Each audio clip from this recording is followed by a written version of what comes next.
City cable news కి స్వాగతం.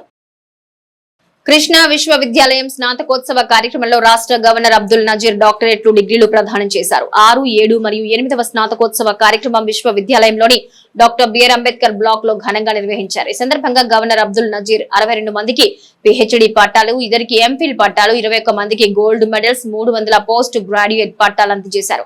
PhD పొందిన వారిలో గ్రీన్ కో ఎనర్జీ అధినేత మచిలీపట్నంకు చెందిన చలమలశెట్టి అనిల్. ఈ సందర్భంగా గవర్నర్ అబ్దుల్ నజీర్ విశ్వవిద్యాలయ ప్రాంగణంలో ఫుడ్ కోర్ట్ ను ప్రారంభించారు. కుమార్ నూజివీడు సీడ్స్ అధినేత మండవ ప్రభాకర్ రావు, అమెరికా అలబామా విశ్వవిద్యాలయానికి చెందిన ఎంఎన్వి రవికుమార్లు ఉన్నారు. ఈ కార్యక్రమంలో రాష్ట్ర విద్యాశాఖ మంత్రి నారా లోకేష్, మంత్రులు Kollu Ravindra, Vasamsetti Subhash, MP Balashowry, RTC chairman Konakalla Narayana Rao, Krishna university vice chancellor K Ramji, collector DK Balaji, SP Gangadhar Rao, joint collector Geethanjali Sharma, ఎమ్మెల్యేలు కాగిత కృష్ణ ప్రసాద్, వెనిగండ్ల రాము, వర్ల కుమార్ రాజా తదితరులు పాల్గొన్నారు. మచిలీపట్నం చేరుకున్న రాష్ట్ర మంత్రి నారా లోకేష్ కు మంత్రులు ఘన స్వాగతం పలికారు. మచిలీపట్నం చేరుకున్న రాష్ట్ర మంత్రి నారా లోకేష్ కు మంత్రులు ఘన స్వాగతం పలికారు. మంత్రులు Kollu Ravindra, Vasamsetti Subhash, MP Vallabhaneni Balashowry, APSRTC chairman Konakalla Narayana Rao, ఎమ్మెల్యేలు వెనిగండ్ల రాము, కాగిత కృష్ణ ప్రసాద్, బోడి ప్రసాద్, టీడీపీ రాష్ట్ర ఉపాధ్యక్షుడు Vedavyas, collector DK Balaji, SP Gangadhar Rao, joint collector Geethanjali Sharma పుష్పగుచ్చమిచ్చి ఘన స్వాగతం పలికారు. ఈ సందర్భంగా తల్లికి వందనం లబ్ధిదారులతో మంత్రి లోకేష్ ముఖాముఖి నిర్వహించారు. తల్లికి వందనం కార్యక్రమంపై జూలైలో లబ్ధిదారుల అభిప్రాయాలు సేకరిస్తున్నామన్నారు. మహిళల పట్ల ప్రతి ఒక్కరూ గౌరవం కలిగి ఉండాలని ఆయన అన్నారు. ఆ మార్పు మన ఇంటి నుంచే మొదలు కావాలి. అందుకే పాఠ్యాంశాల్లో మార్పులు చేస్తున్నామని నారా లోకేష్ తెలిపారు. మంత్రి లోకేష్ రాక సందర్భంగా పెద్ద ఎత్తున పార్టీ నాయకులు, కార్యకర్తలు 3 స్తంభాల సెంటర్ కు చేరుకుని భారీ గజమాలతో స్వాగతించారు. జనసేన పార్టీ విజయము, భారతీయ జనతా పార్టీ విజయం కాదు, ఇది ప్రజల విజయం. అరాచకాలు చూసాం, అరాచకాలు నేను బాధితుడినే తల్లి. 23 కేసులు పెట్టారు మన పైన. ఎస్సీ అట్రాసిటీస్ కేసు పెట్టారు తల్లి. అటెంప్ట్ మర్డర్ కేసు కూడా ఆమె పెట్టారు. పాపం రవణ ఎంత ఇబ్బంది పెట్టారు మీరు చూశారు కదా. 54 రోజులు జైలుకు పంపించారు. పాపం చీమను కూడా ఏం చేయలేదు. ఇంకా అలాంటి వ్యక్తిని ఇబ్బంది పెట్టారు. మర్డర్ కేసు పెట్టి ఇబ్బంది పెట్టారు అంటే ఎంత అన్యాయం ఆలోచించారు. అందుకే మీరు మమ్మల్ని గెలిపించారు. లక్ష్య సాధన కోసం మేము పనిచేసేదానికున్నా మీ దగ్గరకు ఉండాలనే ఆశతో ఉన్నా. మీ మనసు గెలుచుకోవాలనేదే మా కూటమి ప్రభుత్వ లక్ష్యం. అహర్నిశలు మీ గురించే బాబు గారు ఆలోచిస్తున్నారు. మన పిల్లల గురించి ఆలోచిస్తున్నారు. ఎలా పెట్టుబడులు తీసుకురావాలా, ఉపాధ్యాయుల పోస్టులు భర్తీ చేసేదానికి. తల్లికి వందనం మీ అకౌంట్లో డబ్బులు వేసినాం. ఆనాడే చేసినాం. చెప్పాం ఎంతమంది బిడ్డలు ఉంటే అంతమంది బిడ్డల అకౌంట్లో డబ్బులు వేస్తారంటే ఇచ్చిన హామీ మేము అమ్మ. ఆగస్టు 15 నుంచి ఉచిత బస్సు ప్రయాణం మొదలవుతుంది. దీపం పథకం ద్వారా ఇప్పటికీ 2 కోట్ల ఉచిత గ్యాస్ సిలిండర్లు అందజేశాం. గ్యాస్ సిలిండర్ తీసుకున్నా తీసుకోకపోయినా నేరుగా మీ అకౌంట్ లో ఆ సబ్సిడీ జమ చేయాలి నిర్ణయం తీసుకున్నా కూడా జరిగింది. ఆ డబ్బులు మీ అకౌంట్ లో కూడా వేస్తాం. ఇట్లా ఇచ్చిన హామీలో ఒక పద్ధతి ప్రకారం మేము నిలబెట్టుకుని ముందరికెళ్తున్నాం. అదేవిధంగా పెద్ద ఎత్తున మన ప్రాంతానికి పెట్టుబడులు తీసుకొచ్చాం. ఇంకా చేయాల్సిన కార్యక్రమాలు చాలా ఉన్నాయి. అందుకే సుపరిపాలనలో తొలి అడుగే వేసాం తప్ప అన్ని పూర్తి చేశాను ఏనాడు అనట్లేదు.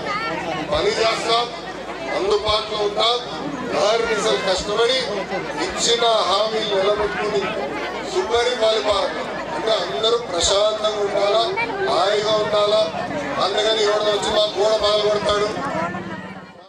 తల్లికి వందనం కార్యక్రమాన్ని ఈరోజు ఎంతమంది పిల్లలున్నా అంతమందికి ఇవ్వాలని చెప్పి నిర్ణయించి ఇవాళ దాదాపుగా రాష్ట్ర వ్యాప్తంగా 67 లక్షల మంది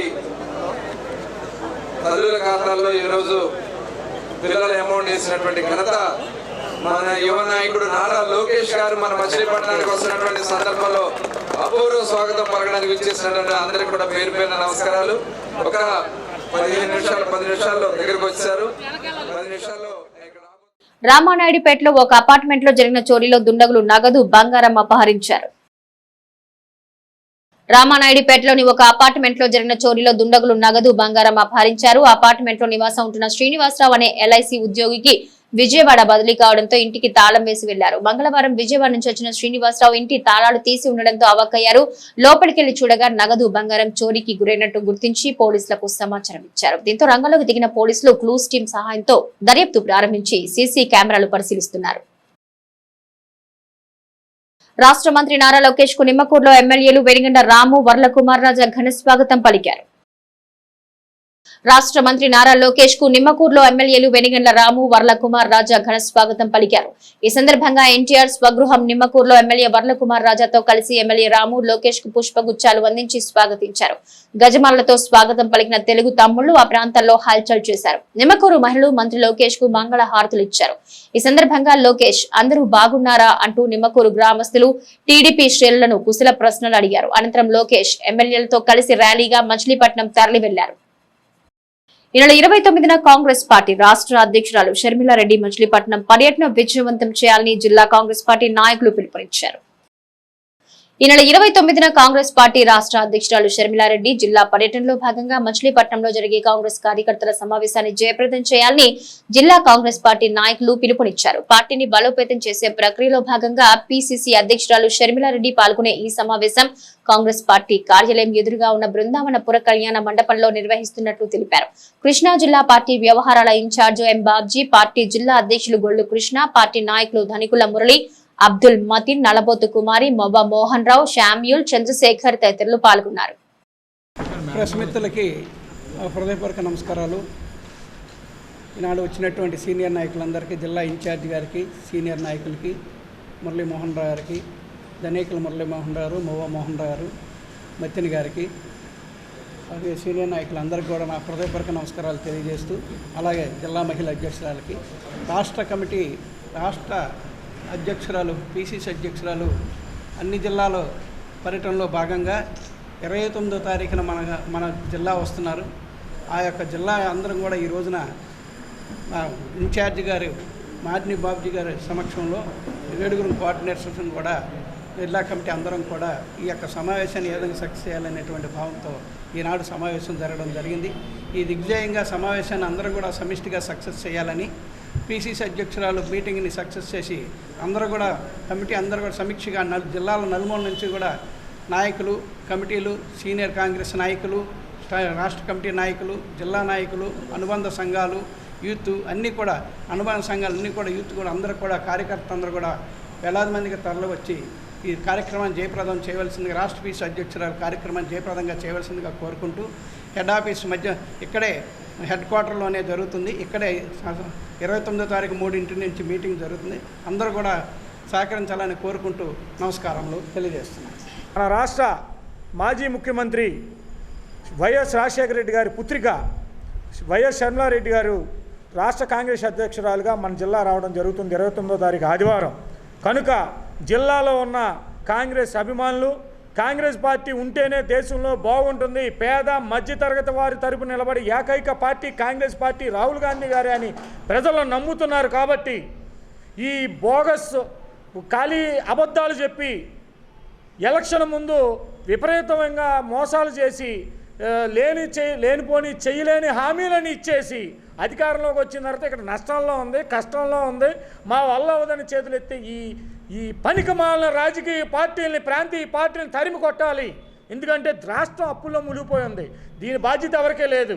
నిన్న కాక మొన్న ఒంగోబెట్టి యోగా చేయడానికి ప్రధానమంత్రి గారిని పిలిచి 300 కోట్లు ఖర్చు పెట్టింది ఈ రాష్ట్రం.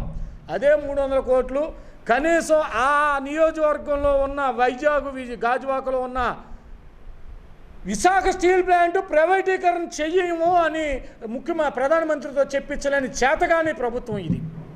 ప్రజలకు ఏం చేస్తున్నారు వీళ్ళు? ఆ మ్యాట్లు ప్రజల సొమ్ముని, ప్రభుత్వం సొమ్ముని ఆ మ్యాట్ల రూపంలో సర్వనాశనం చేసి చెప్పిన హామీలను అందరినీ పథకాలు కొంతమందికి వేసి అందరికీ వేసామని మీడియా ద్వారా చెప్పే ఇలాంటి ప్రభుత్వాలు పోవాలి. ఇలాంటి ప్రభుత్వాలు పోయి ప్రజలందరికీ న్యాయం జరగాలంటే కాంగ్రెస్ ఉండాలి. పక్క రాష్ట్రాలు చూడండి ప్రజలారా, తెలంగాణ కానీ కర్ణాటక కానీ ఏ విధంగా సుభిక్షంగా ఉన్నాయో అక్కడ అర్హులందరికీ తెల్ల కార్డు, రేషన్ కార్డు ఉన్న అందరికీ పథకాలు వర్తిస్తాయి. ఇక్కడలా కాదు. ఇక్కడ మా చుట్టమో మా కార్యకర్త పట్టమో అన్న వాళ్ళకి తప్ప రావు. కనుక మన నియోజకవర్గం, మన జిల్లా వస్తున్న మహిళా అధ్యక్షురాలు మన షర్మిలారెడ్డి గారిని మనందరూ కూడా జిల్లాలో ఉన్న అభిమానులందరూ వచ్చి ఈ కార్యక్రమాన్ని జయప్రదం చేయవలసిందిగా కోరి ప్రార్థిస్తున్నాం. జై కాంగ్రెస్. 1975లో విధించిన ఎమర్జెన్సీ డేను చరిత్రలో ఒక చీకటి రోజని బీజేపీ నాయకులు పేర్కొన్నారు. 1975లో నాటి కాంగ్రెస్ ప్రభుత్వం విధించిన ఎమర్జెన్సీ డే పట్ల బీజేపీ నాయకులు నిరసన తెలిపారు. ఈ సందర్భంగా ఎమర్జెన్సీ డే నిరసిస్తూ పార్టీ కార్యాలయం వద్ద ప్లకార్డులు పట్టుకుని తమ నిరసన వ్యక్తపరుస్తూ కాంగ్రెస్ పార్టీ నిరంకుశ పాలనకు ఎమర్జెన్సీ విధింపు ఒక నిదర్శనమన్నారు. ఈ కార్యక్రమంలో బీజేపీ నాయకులు పంతం గజేంద్రరావు, అయోధ్య రాము, తోట రంగనాథ్, పాండురంగారావు, మాదిరెడ్డి సతీష్ తదితరులు పాల్గొన్నారు. ఎమర్జెన్సీ డేగా 1975లో శ్రీమతి ఇందిరాగాంధీ గారు తన సొంత ప్రయోజనాలకు భారతదేశాన్ని చీకటిగా తయారు చేసేటువంటి రోజు ఈరోజు. భారత రాజ్యాంగ నిర్మాత డాక్టర్ బాబా అంబేద్కర్ గారు చక్కటి రాజ్యాంగాన్ని మనకి అందిస్తే ఈ కాంగ్రెస్ పార్టీ తొంగలోకి తొక్కి సొంత ప్రయోజనాలకి ఈ దేశాన్ని మరి తాకట్టు పెట్టినటువంటి రోజు. అనేక మందిని మరి స్వేచ్ఛనంతా హరించేసి మన దేశంలో ఉండేటువంటి ప్రముఖులందరినీ కూడా అరెస్ట్ చేసి ఎవరిని మాట్లాడకుండా ఈ ప్రజాస్వామ్యానికి ఉండేటువంటి విలువలన్నీ కూడా తాకట్టు పెట్టి తన సొంత జెండాని ముందు పెట్టుకునేటువంటి పార్టీ కాంగ్రెస్ పార్టీ. ఆ పార్టీ వాళ్ళు మాట్లాడుద్ది రాజ్యాంగ నిర్మాతకి మేమే వెన్నుముక, మీరు బీజేపీ వారు రాజ్యాంగాన్ని తొంగలో తొక్కుతున్నారని చెప్పేసి మాట్లాడుతున్నారు. మరి ఈ రోజున మీరు గమనించాలి, ప్రజలందరూ కూడా రాజ్యాంగాన్ని తయారు చేస్తే 130 సార్లు సవరణలు చేశారు కాంగ్రెస్ ప్రభుత్వం వారు. ఆ 130 సార్లు చేసినప్పటికీ కూడా ఏదో చిన్న విషయాల మీద చేశారు. కానీ ఒక